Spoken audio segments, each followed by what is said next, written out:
be a good dad to my daughter, try to be the best husband I can be, just try to be the best dude I can be, you know, just, you know.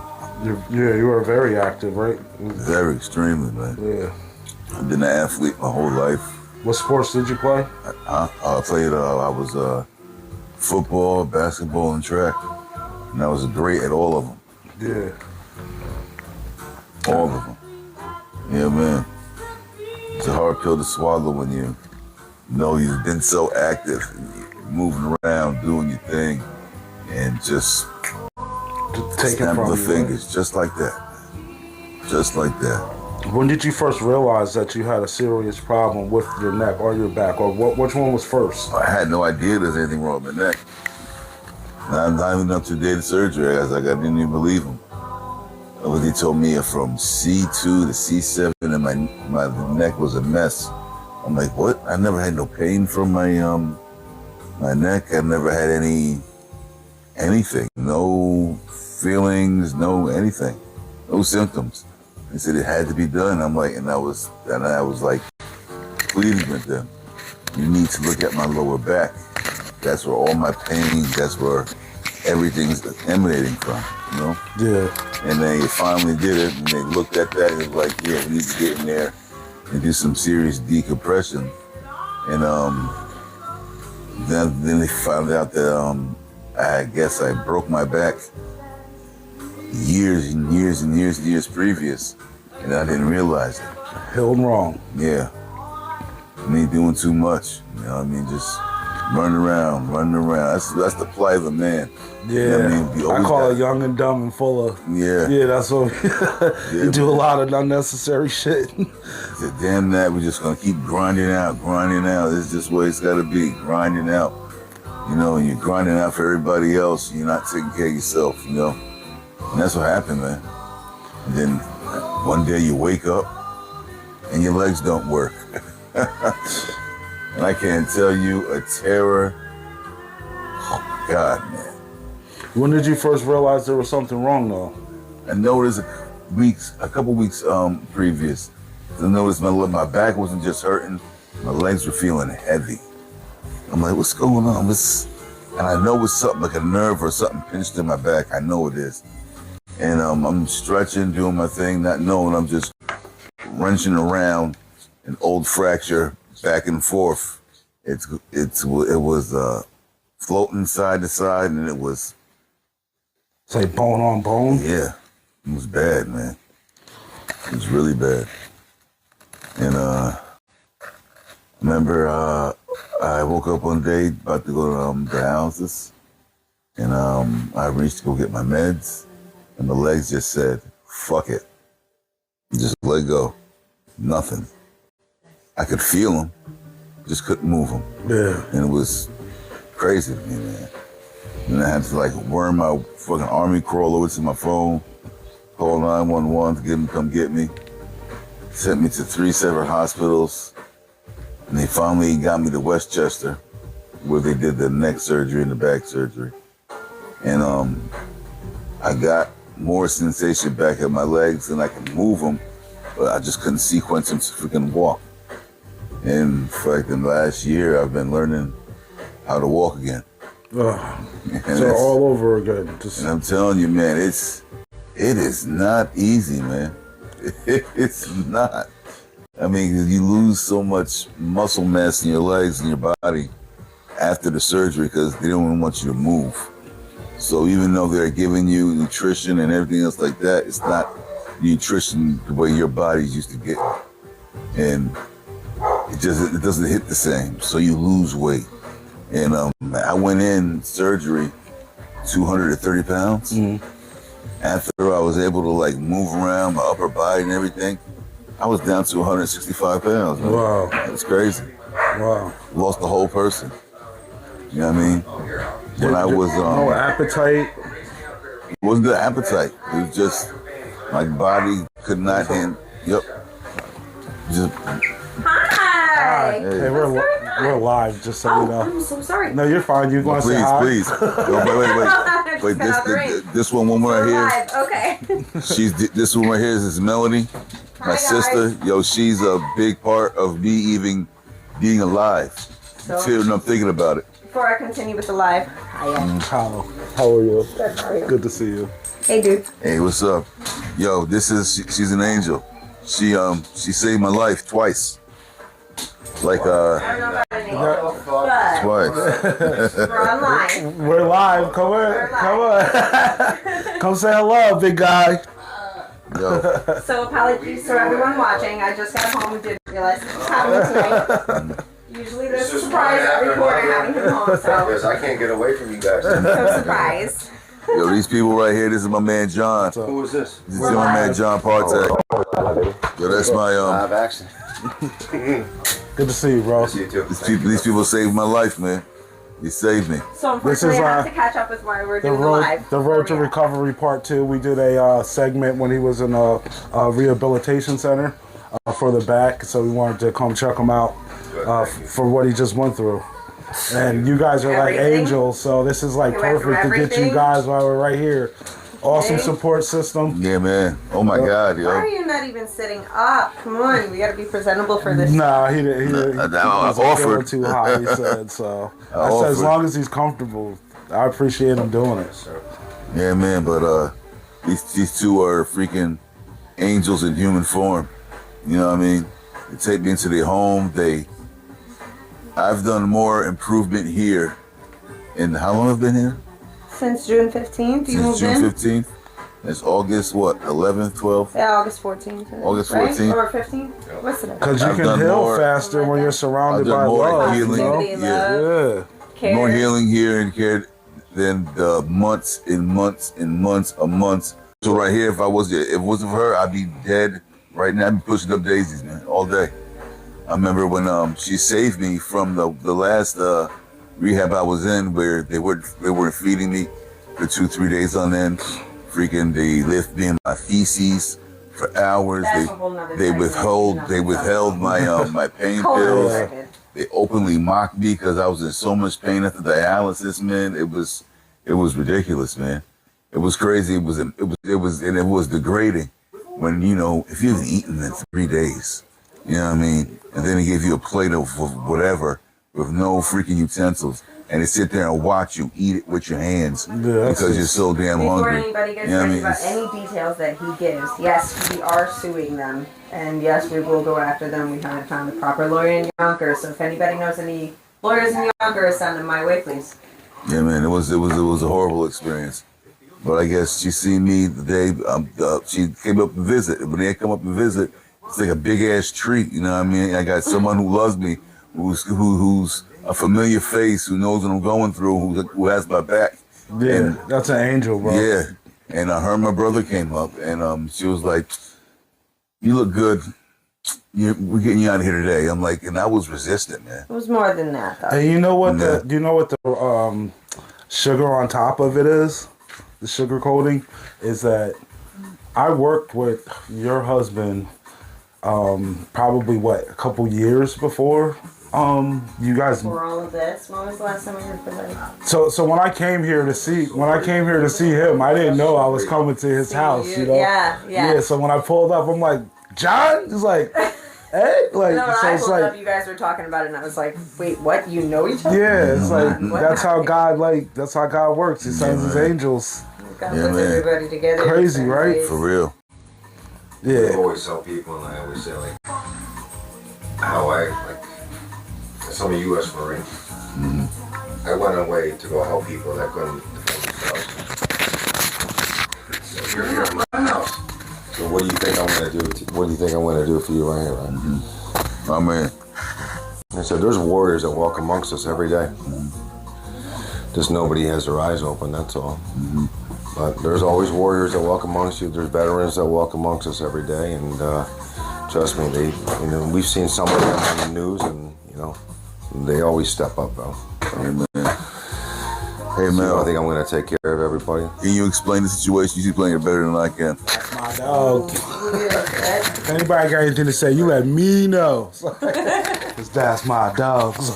Nah, he's a good dude. I knew when I was working with him, me and him, like, we were side by side, and you become brothers. You know what I mean? Yeah. When you go through. How far do Yeah. you want to take Some the crazy story? shit. I mean, do we have time, or what do we want to do? What do we have What do you time guys? for? What do you want? What do you I'm think? down for whatever, You man. want to get into it, or do you have time to get into it? Because we got a story. Yeah, go ahead. Let's do it. You want to do it? Yeah. How many lives we got? How many people we got? We got another like 40 minutes. Let's say. 40 minutes? Yeah. All right. So, do you want a chair? Yeah. She needs Probably one. sit She next gonna to need him. one, yeah. I'll sit Yeah, next to him. okay. We'll move it over. Should I sit up more or? Yeah, I'll sit up a little bit more. Want me to Yeah, come I'll sit up a little more. in more? All right. As long as you don't show my bald spot in my head. You stay worried about the wrong things all the time. I knew you was gonna say that. That's good. Yeah. Because we're gonna get. Whoops, sorry. All right. So, how do you want to go about this? From the time you guys met, or Ooh. Let's talk about how we met. Yeah. Let's She had talk about my, the real story. she had my damn car towed. She had my damn car towed. It's not how we met. Yeah. Not how we met. But that is what happened in the beginning when we met. So, I started a coffee shop to save my catering kitchen from the pandemic, which was documented more times than I can tell, and went through hell with it. And after going through everything that I went through with COVID and trying to save my shop and stuff, he happened to be a neighbor of the coffee shop, which I started in order to save my kitchen. And I remember him coming down after dialysis, and he would pay. He always paid his way, ordered a nice coffee. When he had a little extra, he would order a waffle, ube waffle. Definitely when he had his daughter around, he ordered the ube waffles. Yeah. That was a big thing. It was a big thing. So he was consistent. He was becoming a regular. One day, we were starting our Sunday brunches outside. The car was in the way. It was sitting in the spot where I needed to put the tables. The signs were there for over 24 hours. They were there for probably 48 hours saying, do not park here, don't park here. marijuana I live here. is a hell of a drug. But just like today, and I can contest this today because he lives with me so nobody can argue, he does not read. Doesn't mean he can't read. Oh, he reads beautifully. Very much beyond college education right here when it comes to reading. But did he read the parking signs? No, he did not. No, he didn't bother. He's seen those shits. He didn't read Oh, them. you know he did. You know he saw that. He I did. ain't gonna lie, I did see him. I'm like, how you gonna tell me I can't park? I live here. I live here. No, just work your mic with him if you don't mind. You got it. So, yeah, you live here, but you're going to park where it says don't park. I mean, they got all this, all that. This should be fine right here for today. Shout out to Cohoes Police Department. I know you guys don't go around giving tickets to everybody because we all have trouble parking out there. They loaded my ass up. But that day, y'all had my back because I said, I don't know what to do. I don't know whose car this is. And everybody else's car has been moved at this point, and everybody's been shouted at to move at this point, and homie still didn't come down. So I had it towed. I was mad. He comes down to get his normal breakfast sandwich from my partner. He gets his coffee. He's like, where the hell's my car? She calls me. Says, pretty sure the car that we towed this morning is Paul's. I said, oh shit. Beyond upset. Beyond upset. I felt terrible. Y'all never come here again. Fuck this place. You know what I mean? That lasted for about 2 weeks before homie came back from probably one of the more grueling treatments he had. Yeah. Came waltzing into the shop. Don't know why. To this day, we say God probably pushed him in there. But he came waltzing in the shop and he saw Joy, my partner at the time, and said, Joy, I just need one of your special coffees. I'm having a hard day. She gave it to him. She called me and she said she gave him a free coffee. And I said, who is it? She said, it's Paul. I'm seriously having a bad day. I said, do me a favor. Turn his day around and tell him that he never has to pay for coffee again for the trouble that we put him through. But also for the fact that we know it's the only pick-me-up that he's got. So give him free coffee. That's awesome. So she says it. And he's grateful. Very. It was a good ass coffee. So he took advantage, which I was all for. 98 cents is something worth it to pay for someone who was good company. Yeah. So every dialysis day, which has been 3 days a week for the past 9 years? Yeah, 10 years? 10 years. Almost 10, going on 10 years. We don't love that, but it's an anniversary. He'll come by and get coffee.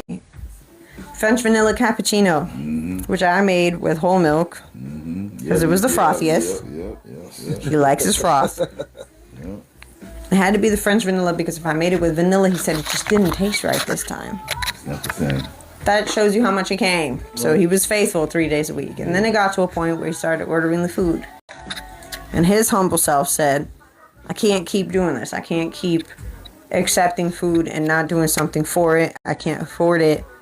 Can I do something for it? And I said, well, I'll tell you what. I'll do you one better. I'll give you a job. Where are you working? He was working in an Italian restaurant that was pretty well known. He was working there for a very long time. So I said, I need dishwasher and prep cook, something wicked for what I have to do with catering and everything else. Come and join me. So he did, and he quickly became a sous chef. That's what's up. And years later, we worked not only the cafe, built up a new cafe, broke that one down, built up another new cafe, broke that one down. We went through a lot. We're not going to get into the details because that could be a whole nother podcast in and of itself. Went through a lot as an owner, went through a lot as an employee for an owner who was going through a lot. And I can't tell you how many times he said to me, you're too tired, I got this. Go home. I'm right upstairs. That's what's up. Drive home. Mel, it's too late. Drive home now. I got this. Even if I got to finish it in the morning. And I used to worry about him because he used to do his twists and turns and everything aches and everything hurts. And dialysis tomorrow. Oh, this shit hurts. Blah, blah. I used to worry about him all the time. But he was the only person who was worried about me. So we built up this camaraderie over the years. And a lot of late nights turned into me taking care of him. Turned into meeting his family and taking care of his family. His mom became one of my dearest friends. She would call me to check up on her son. She would show up to my shop just to shoot the shit, check up on me, because she knew her son was hard to deal with. Yeah, I ain't gonna lie, yeah. I could be a pain in the ass, I'm sorry. If there's anybody that has the personality of his mother, it's me. Oh, boy. Oh. Yeah, she punch you in your mouth. Besides that. Which is funny because we mentioned it once today because his daughter was visiting today, and we mentioned it once today. I said, I think your father has only made me mad once ever in our 7 years of friendship. Yeah. 6 or 7 years now. One time. He could be friends with you for years. I'm sure he's made you mad before, but he made you mad one time. What did you see when you went to the first facility that he was at before you guys went and moved him? Because I remember that it was like a sensitive situation to even move him because he was in so much pain. So, yeah, I know we're limited on time. We could go into our history as much as possible, but let's jump to that. Yeah. I went down to visit him for the first time in a couple of months, and first time I went to see him was in the hospital before the surgery. Yeah. I think he had just had the neck surgery first. Visited him after that. And sorry, the girls are coming in and out. So you're going to hear some nails and a little knocking. I had to hold that camera, too, before they knock that over. You matches my shirt. The dope colors. So long story short, we... first visit, I went to see him with my buddy Rich. He's my best friend in the whole world who very much cares about him. He is a silent business partner. Not very silent when I mention it, but it's my business partner. And he and I went to see Paul because even though he was our sous chef, he was our friend. And we wanted to be with him through his hard time. So he had his neck surgery done. And he said, "Boy, I'm really scared of my back. My neck is hard enough. Like, it's just... going through a lot of... I'm so happy to see you guys. So happy to see you guys." We had a good visit. And the next visit was when he would already be done with the back surgery. Yeah. Was in there for probably a few weeks, maybe up to a month when I first was able to see him. What I didn't realize was the rehab they were putting him into was in Yonkers, about 3 hours away from where I was. Oh, wow. It wasn't just Yonkers, like get on the train and get there in a couple hours. It was deep. So I drove the 3 hours the first visit with my boys.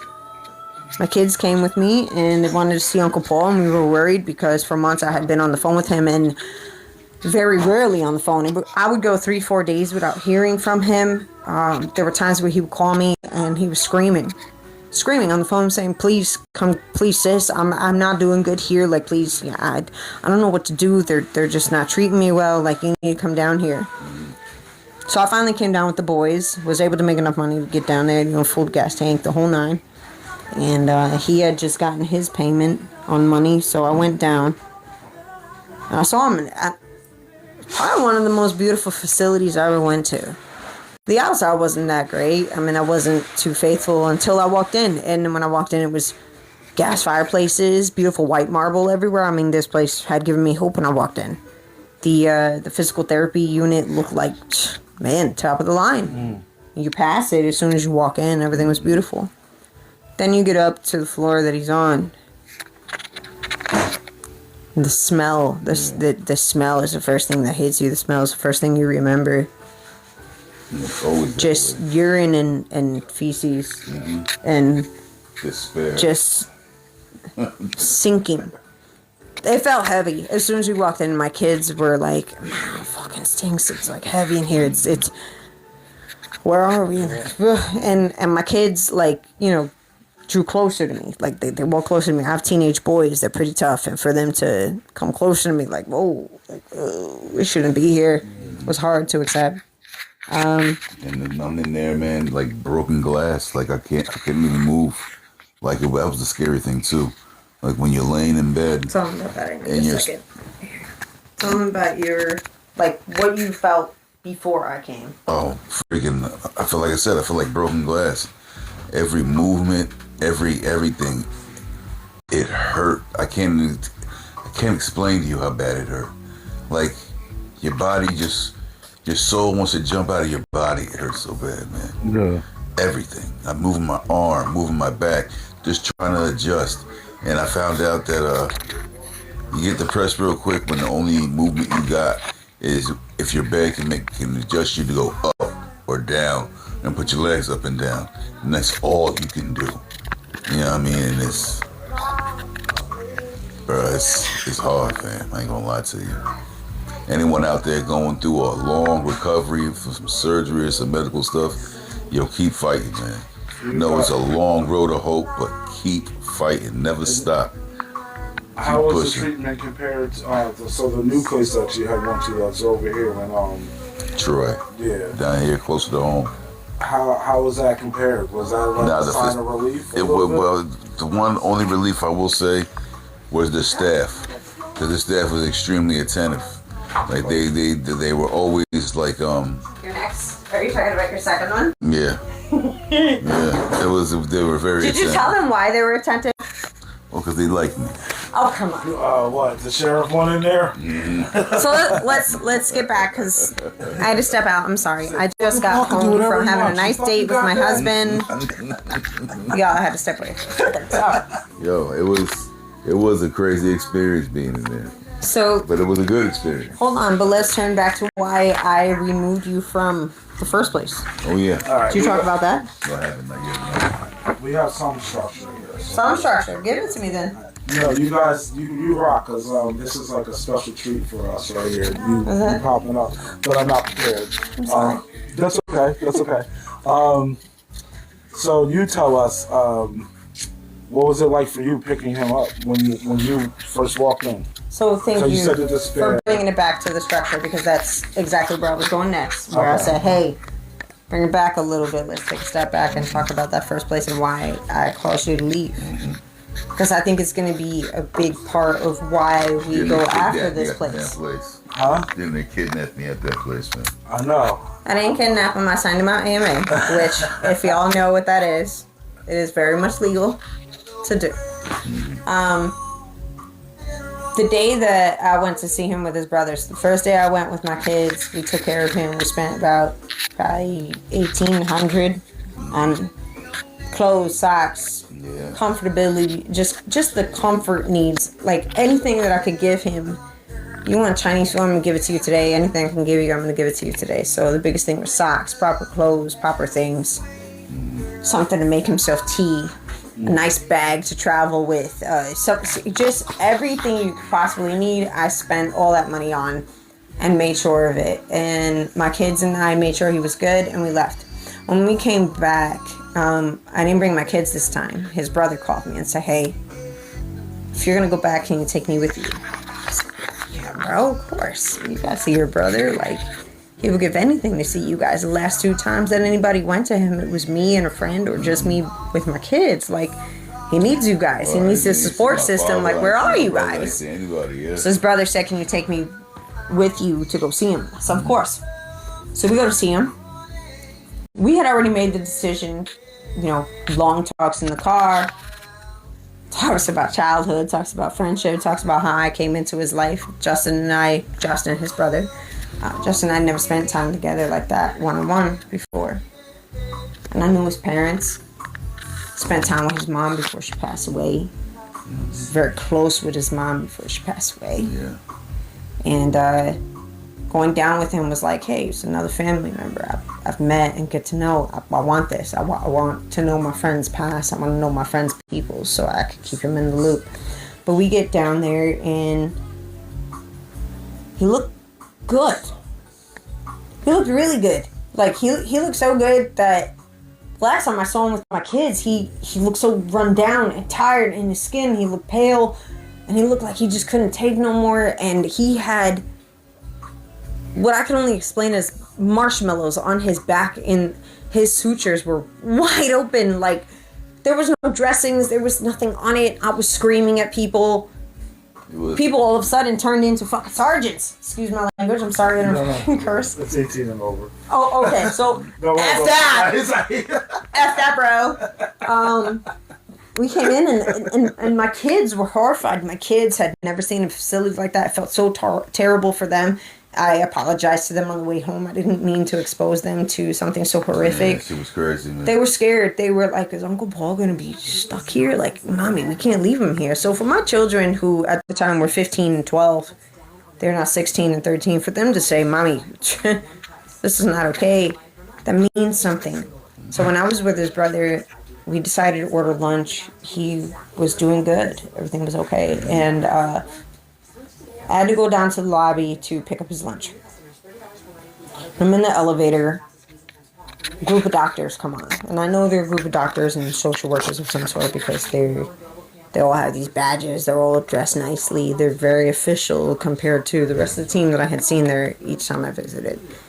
And they come into the elevator with me. And the elevator is one of those elevators. There's only 2 and it's New York City. Well, it's Yonkers. It's not New York City. It's Yonkers. But it's busy. It's one of those elevators that just is going to ride you wherever you got to ride till you get to where you got to get. And so from what I was supposed to end up on the 1st floor, I ended up on the 5th floor. The doors open. The doctors are in there with me. And there's this gentleman that I could see across the hall. He was just kind of like hunched over his food. He's just sitting there. He's not doing anything. And I see him. It's easy to notice. It's right in your vision. And the doctors, two of the female doctors next to me say, didn't we just tell the nurses not to let him eat like that? And not to let him stay like that? And the doors slowly close and they go, don't ever end up in a nursing home. Oh. Yeah, mocking him right in front of him. Oh, like, not only are you violating HIPAA by having another person who is a stranger to your team, because I was the only person outside of what I could consider their team. Every single one of them had badges. Every single one of them was following each other. They had to be a part of a team, right? I was part of the medical field before. Like, they had to be a part of a team. You have a complete stranger sitting there. You know there's a complete stranger sitting there. You're violating HIPAA by discussing this patient's status, and you're laughing. laughing about it. You're laughing about a state where someone can't take their food. Scared the hell out of me. Yeah. And I immediately got off in the lobby. I see this fireplace. I see people working out, and I see the front desk person. And I say to him, I said, well, I have an order from Melanie P. For Paul. Oh, yeah, it's right here. And I grab it, and I turn around and I started crying. I said, oh, my God, is this real? Is this real? Is this happening right now? What do? I got to get him out of here. I started panicking. And so I get upstairs. I can imagine they would steal my shit all the time also. All the time. Like, every time I called, like, the $1,800 that I spent on him, all those clothes were gone. I probably have, like, 6 pieces left? This is probably 1 shirt. Probably, like, 3 pants. The bag. Fire stick from the damn TV. Yeah, I bought him a damn fire stick. The whole 9 paid for the Amazon, the Netflixes, all the shit that he likes watching. They sold that shit, said, oh, we got it back for him. I said, no, that's not his remote. I had to start from scratch for that. All the things. But that day, listening to the doctors who are responsible for these people, just laugh. I was horrified. I walked into the room, and no lie, you could ask his brother. I started crying. He hates seeing me cry. He hates seeing me cry. I don't cry in front of him. I try not to because he really freaks out about it. I started crying, and I said, Justin, I just watched this. I told him the whole story that I told you guys, and he's like, What are you saying? I'm saying we're fucking signing him out AMA. We're leaving now. We are leaving right now. I'm going to give you the strongest weed in the world. I'm going to do whatever possible to make you comfortable. But from here, we are going to the hospital at home where the doctors at home know you and where I can control things because I'm right down the street. The ride for you, how was that for you? Oh, boy. On the way down, it was 3.5 hours. But on the way back? Oh, on the way down, it was rough, man. I'm On the way back lie. home? On the way back home, it was like... Well, what did we do at first? We traveled through Yonkers, deep in Yonkers. We found a very nice dispensary. This dispensary was in the middle of nowhere, man. And, I'm not talking the middle of warehouses. She got me. I forget what it was The called. donut hole. Donut hole. It's called the donut hole. That shit. That was some good stuff, man. Shout out to the donut hole. Honestly, it was our first experience with something like it. Look, you reminiscing of the ride home right now. I see you look to the side right there. He fell asleep. Put me out. All right, Point blank, he fell asleep. Because just the vibration, without the substance. And the excitement of getting the hell out of there, 'cause, man, I felt like a prisoner in there, not like a patient. Fresh air hitting Yeah, you. man. If there's one thing I could say that he didn't like about me crying, he has never cried. For him to call me and cry and say, sis, I'm dying here. Like, I'm not okay. I'm not safe. And if I was there one more day, I'd be dead. That next morning, we left at 6 o'clock that night. We got to Albany Medical Hospital at 9:30 with one stop, which he slept most of the way through. Like at I zipped right up 3 hours. Like at 9:45, all of a sudden. No, it was the next morning. This morning. Nurse told me it was the next morning. So we get him down there, we get him admitted. It's 10:45. I'm on my way home. I leave him in a state where he's okay. Next morning, I come back at 7 in the morning. At 6 o'clock that morning, he had a pulmonary edema. And that's when all the freaking fluid in your body Just rush up to the lungs. They put a CPAP machine on him. He freaked out. I come at 7 in the morning. I see him hooked up to these machines and all these things. And I said, what the hell happened? I left him here. He was totally fine. And they were like, he had a pulmonary edema. This happened. I had equivalent of 2 3-liter sodas in each one of my lungs. Just fluid. He felt like he couldn't breathe. Like it was I just was drowning in my own body. like it was weighing on him. And here's the crazy part. Like I had 5 of those, man. And Gets better though. We go through that first one. They tell me that he would have died because they would go hours not answering his call at that Yonkers facility. Hours. They would leave him with feces on himself for hours. They caused him to get MRSA. I mean, when I tell you there was marshmallows coming out his back, they weren't kidding when we sent him back to the hospital. There was marshmallows coming out his back. That's just puffs of staples, puffs of the flesh of it. Yeah, everything that just went bad, all the infection.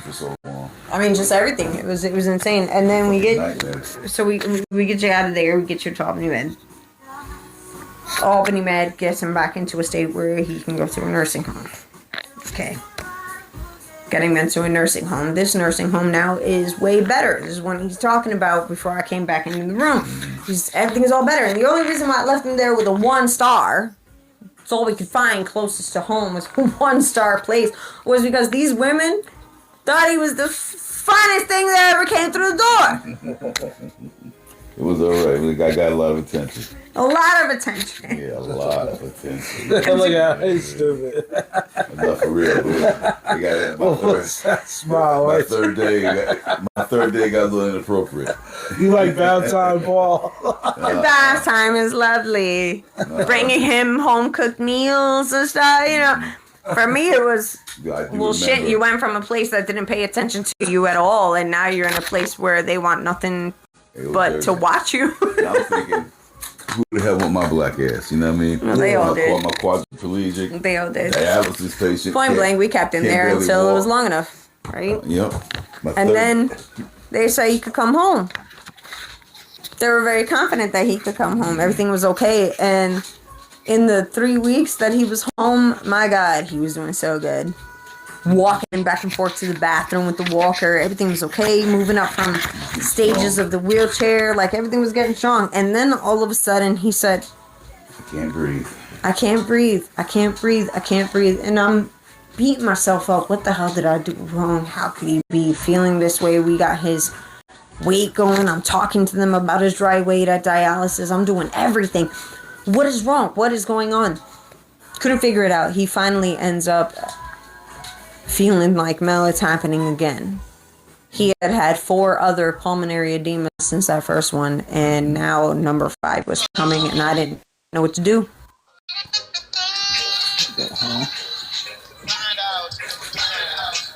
What's up, guys? Peace.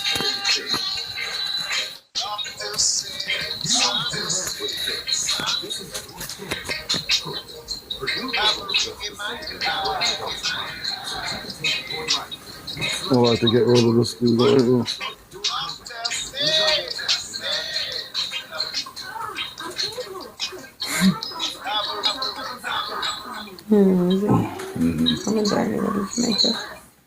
Hey, bro, would you so kindly disappear, if you don't mind? That was some reggae right there. Is it like a Jolene? My man Rob from Helter Skelter. I spoke to him on one of my interviews. Is it like a join thing? Yeah, I think so. Let's get it. Call me on join.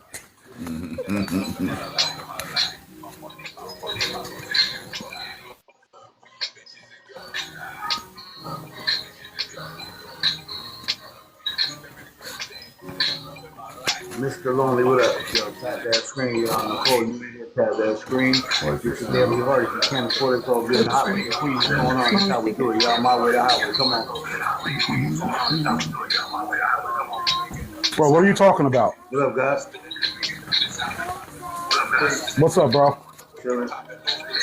Peace. Hey, I'm trying to do an interview real quick. Your volume is a little bit intruding. Your audio is intruding a little bit. I can't really hear. We're trying to give a interview. Thank you. Appreciate you. He can join if he wants to. I just would like to hear what we're doing here. Yeah, so go ahead. I'm sorry. No, it's all good. So, where we at? We got to Albany Med. He had a pulmonary edema. He gets home, everything's okay, and he has another one. This is the 5th one, and I'm trying to figure out what the hell is wrong. I was pre-med before I became a chef. So, I don't sit here and claim to be a doctor or a nurse or anything upon that profession. I fully respect it, and I never finished. I had kids that went on to be a chef, so much respect to y'all. But I can, as a patient advocate, look up and research as much as I can.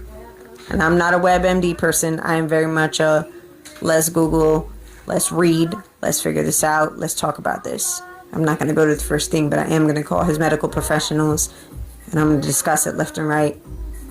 After the first 4, I said to them, pulmonary edemas over and over. Are you getting his dry weight right? Which is very important to talk about when you're having dialysis. The dry weight is important to how much fluid they take on and off when you do dialysis.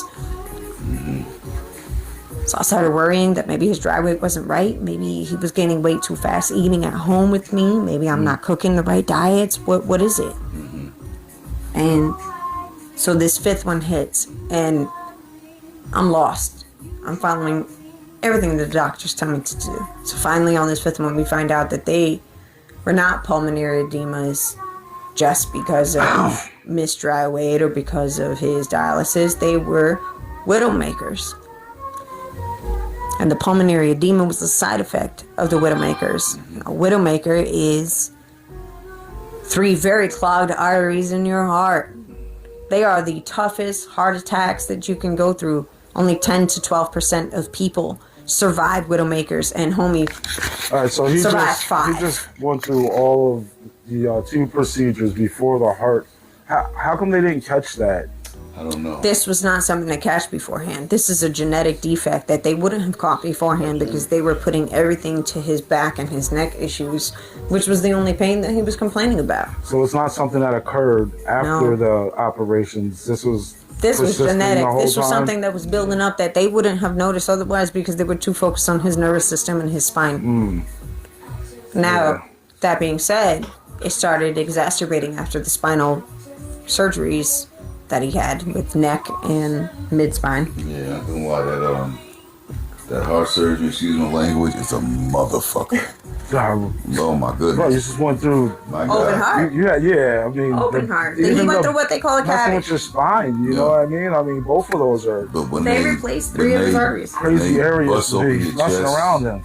when they bust open your chest and then you wake up with these tubes jammed all down your throat that make it hard to breathe, then you feel your chest, then you have these 3 trident hoses implanted into your stomach, going all the way up, sitting on the base of your lungs in the envelope of your heart, draining fluid away where you could barely freaking breathe, and you gotta keep these tubes in your throat after you wake up from surgery, maybe like an hour afterwards, and it's scary because I'm already having anxiety from freaking not being able to breathe, and now I got this thing down my throat restricting my breath. I mean, these pulmonary edemas would throw him into a PTSD like nobody's business. And I would have these hoses that are inside of my heart sitting inside my lungs, putting pressure on my lungs, making it hard to breathe. And it's a feeling I can't even tell you, man. Talk about that fear, though. When mean- you thought that it was just your Oh yeah, pulmonary edema. Yeah. When we had no clue that it was heart attacks. Heart attacks. Widowmaker heart attack. We had no clue. But he was scared. He said, Mel, I can't breathe. I can't breathe. Tell them about what you were feeling. Yeah, I was feeling like every time I took a breath, every time I tried to take another, I could only take 50% of that one. And Like it was sipping through a straw. Yeah, to the point you're breathing like a puppy, like. I mean, this is a man. Having heart attacks, the Yeah. whole time. Yeah. many heart attacks. Many, not even. They were major heart attacks. They were his arteries were 90% clogged. Yeah. I mean, Oh my he had gosh. a triple bypass along with a cabbage. I mean, you target. They replaced his arteries from the ones in his legs. They took one from his legs and replaced And that it. shit hurt too. That shit hurt like yeah. a motherfucker. Leg Man, hurt with, for a while. man, that's what I thought. I was telling myself this is what must feel with being shot in the leg must feel like, because they don't know. they find he the doesn't artery, really know. they find the artery in your leg, and then they hollow it out with freaking compressed air all the way down. So, and then they pull that artery, and there's a tunnel, open raw ass tunnel inside your leg the whole time, and feeling that it's still healing, and to feel that shit heal, oh, So you're saying there's an empty space in there now, there right? was, It was. but It's it's like starting to rebuild. Everything's was- starting to rebuild. it was like a pressure, fiery, burning, terrible feeling, man. That shit was, God. Felt like fire every time I moved my damn legs. It was crazy. And then that's one thing I also noticed after the surgery too. Both my legs start feeling heavy again. And then I noticed, where's my endurance? I used to be a horse. Even when I was going through what I was going through with my legs, I still had fucking endurance. I could move. I always had the ability to like hit a switch, to push myself through, to grind on through. Because we do. That's what we gotta do all the damn time. And when I went to go find that button and realized, yo, ain't nothing there. Nothing. You got, and it's like you gotta get used to this new 100%. You know what I mean? New way of being, which is hard for him because he is probably the most prideful person I've ever met, which is his downfall. I just wanna be me again. Oh, I know. And today has been the hardest day for Like that. Jerzy, you know how I used to be, man. Yeah, I Today's know. the day You saw how I used to be. It's been the hardest day for You know that. what I So mean? it's amazing to have you here today to remind you literally- it's okay. I'm literally Yes, I half tell the you. man I used to be. Literally half the man I used to You're going to be the full man you used to be, You know what and I mean? there's some changes. And I ain't That's gonna lie. okay. be. It bothers me. But you're still here. I'm here. And God, if I'm you here. I wasn't thank supposed to the be, you Lord. I'm wouldn't grateful. be. He wasn't. I thank God every day. I tell him I'm grateful for every moment. Every Yeah. moment, because he's been with me this whole time. I'll be dead if it wasn't for him, because I'm a firm believer God works through people. And I got wonderful people around me all the time that's pulling me out the fire, that's literally saving and rebuilding my life. You know what I mean? He must have done son good, because I don't know any man that's been punished with a very tough medical background chef. It's been a fucked up year, bro. Medical background chef, though, to take care of him. What are the odds that there's a chef who has a medical background that can take care of him? I mean, the man is suffering here. Suffering with all these 3 cooked meals and all that. I will say, having got a him point home, there. Oh, though, I guess that's one thing from I say everything. too. The nutrition here is outrageous. It's I would hope ridiculous. so. Anybody need a medical rehab? I think I'm going to start one, because I'm doing pretty good, y'all. Onions, corn, man, just Point blank, since he's been well, home, they he's express been they eating better. they show love through food. Feeling man. better? Oh my God. So your weight gain should increase quite rapidly Jackson, It now. has, which they're not happy went about from because of his 160 heart. They're like little by little, Mel, little by little, but honestly, he's happy to eat, and I'm happy to I get him went back from up to his weight. 165 to 180. So the heart issue was doing worse than the back issue Yeah, too. like, Which you he definitely notice, was. So it's like you notice my complexion. you got your chocolate back. Yeah. Oh my God. Remember how I was gray, kind of ashes. My husband laughing. I'm sorry, my husband's a very much white Marine veteran. But- Laughs but at the it's chocolate true. jokes because he ain't never But heard it's it true. before. It was true. I look like an No, old but he ass. I did. look like an No, it's old true. ass Snickers bar. His Man. fa- Yeah, that didn't look good. Oh, shit, don't do that. Sorry. Don't say that. I can hit him there. It's okay. He's okay. Listen, I'm gonna, you deserve that. You can't say that. Okay, he's okay, You he's can't say okay. that. Don't say that. I'm sorry. Don't say that. Listen, I can hit him where it's sore because he knows it's not gonna hurt him, but he shouldn't be talking like that. You got the You're right saying damn the spot that N-word's time. 18 plus. Listen, don't use the N-word in this house. I don't care. We can say the A, but not the It's hard like R. Snickers. I don't care what you say. Snickers. Like You I say look it like right. I look like an You old lie like a Snickers dog. bar. That's what I said. Bro, you lie like a dog. Lie like a dog. But yo, yeah. Where do you think your strength keeps coming from every time you get knocked down? I know it's like almost you gotta feel like, oh shit, like another, again. I know. Well, one reason I can say, because there's so much. It could be so much worse. I could be dead. You know what I mean? And I love life. I love life, man. And one thing I do have, man, I got a daughter, man. Yeah. And my dad says you don't know love till you have your own. And I never loved something so much in my life, man. So intensely. So much. Intensely. You know what I mean? I have to, and she's the only kid, And, Yeah. I gotta be here. I got to be here for her.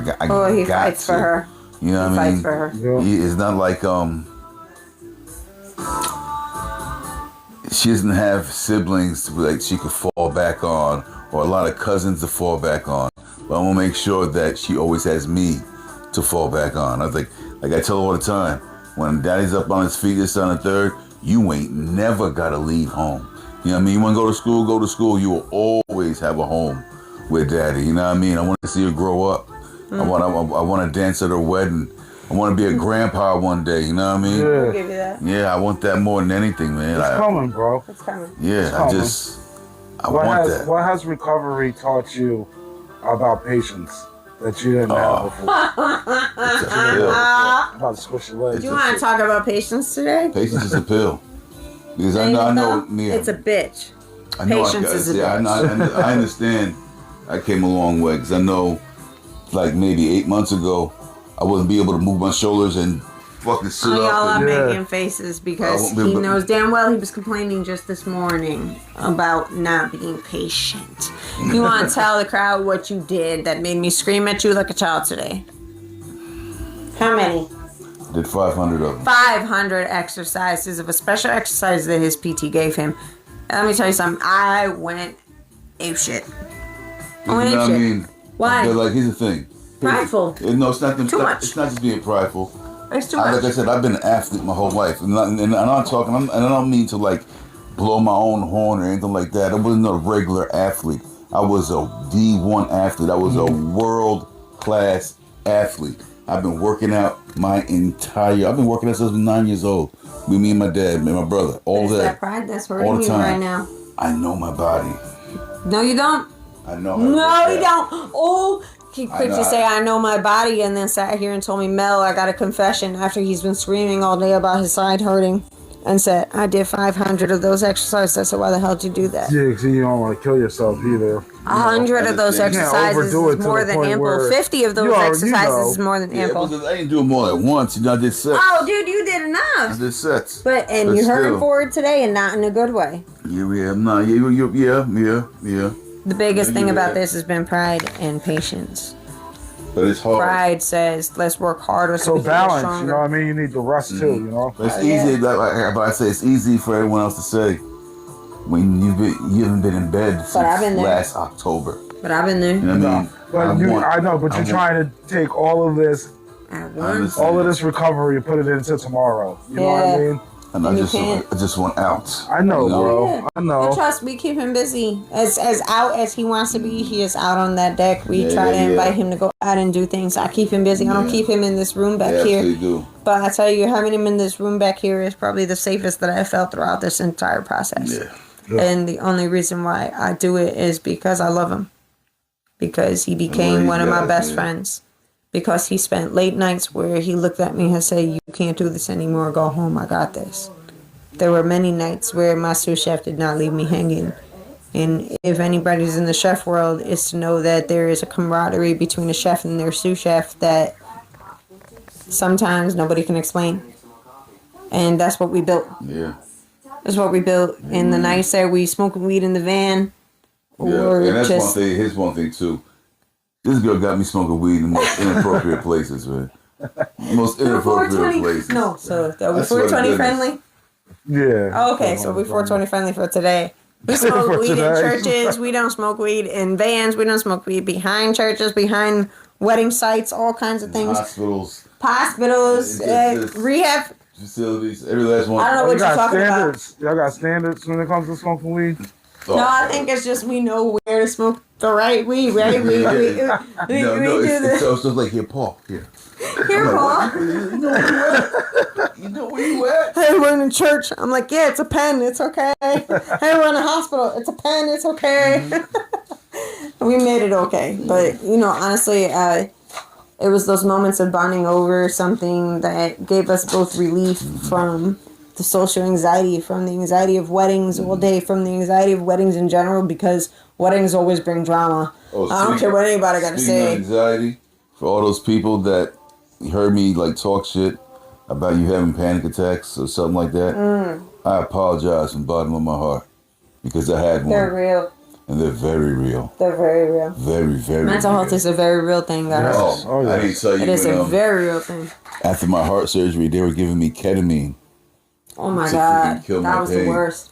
Ketamine Ketamine. caused him to have what was called a K trip, which very much was What mental is that? from Is his that something for PTSD. an animal? Yo, So ketamine sometimes was something for an animal. I understand where you come from with that, but ketamine is a very strong painkiller. painkiller, tranquilizer drug. type deal. Yeah. It was something that they gave him for pain management, which was very much working at the beginning. Mm-hmm. But when it comes to mental health, Yeah. it needs to be monitored more because he went on what was called a K trip. Yeah, they said And when that- I tell you that the nurse called myself and his brother on a mutual call, speakerphone call, so he could hear both of our voices. He didn't know what was real, what wasn't real. He said, I'm in so much pain. I don't know. Someone's trying to kill me. Jerzy. I mean, he really felt that way. First, these drugs, like they say there's the therapeutic dose and there's the psychotic dose, and everyone's different. And for some reason, like I don't do drugs like that, man. I'm not doing nothing like that.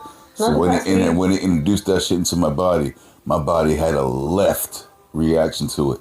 And at first it was doing good, killing the pain, but then I went to sleep and had the most vivid, craziest dream. I was like the third layer of hell. And I'm trying to get out, and no matter what I do, no matter how hard I fight or run, the demons are just destroying me. And I remember hearing Justin's voice saying, there's somebody out there like, where the fuck do I get that from? Honestly, K-drips are no joke, bro. You don't want that shit. That trip is no joke. I had that trip before. It's no joke. I'm trying to guide my way out to get out of this place, and I remember just my eyes popping open, and I was just screaming.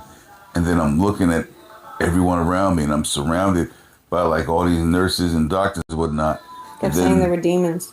Demons coming after him. Because I seen one of the nurses kept saying, calm down, and her voice kept getting distorted, and her face started to change. Then her eyes hollowed out and like melted into black. Now think about all the things that your mind could have went to. Why would it be I don't know. heaven and hell? There was living smoke. Why would you He lives by that. Why does it automatically go to like demons? Oh, I think I can answer that. He lives by that. There was living smoke. He lives by that. There was living smoke in the corner trying to get inside my body. It was all this craziness happening around me, and it felt so real. I didn't know what was real. I didn't know what was real. And so when you woke up, you felt relief? No, I felt terrified because the dream kept going. It never stopped. You know what I mean? I was seeing it. I was hallucinating. The thing. I think that Paul turns to his faith with anything that he's grasping for, and I think that that's what a lot of people do when they're in a moment of desperation, when they're in a moment of feeling like their life is over or things are getting worse beyond their control. They turn to their faith, and Paul is a very faithful man. The only thing I was screaming was on scriptures. Like I kept on screaming, I could do all things. He did. He kept screaming and praying, and then he said, I want my sister, I want my brother, so they called us. This isn't the only case that I heard of it, though. You know, you always hear... you see that. And I think a lot of people, you hear of people calling for their dead wife, or people calling for their family members, or a best friend that they haven't seen in a long time, or they call for God, they call for Jesus to come and help them. I think it's that moment of desperation where you know something is wrong, where your brain turns to whatever it is that gives you comfort. And in Paul, his faith gives him a lot of comfort. I remember the first visit that I did with my kids. That's why. Which I'm all free with that. But when I first visited him with my kids, one of the first things that I got him was a large print Bible, because it's very hard for him to see. With all of the dialysis and the surgeries and everything, his vision has been distorted quite a bit. And large print was a big thing for him. And he cried when I gave him the Bible. It was leather bound, large print. He was like, how did you know I needed this? And I said, because I know you're a person of your faith.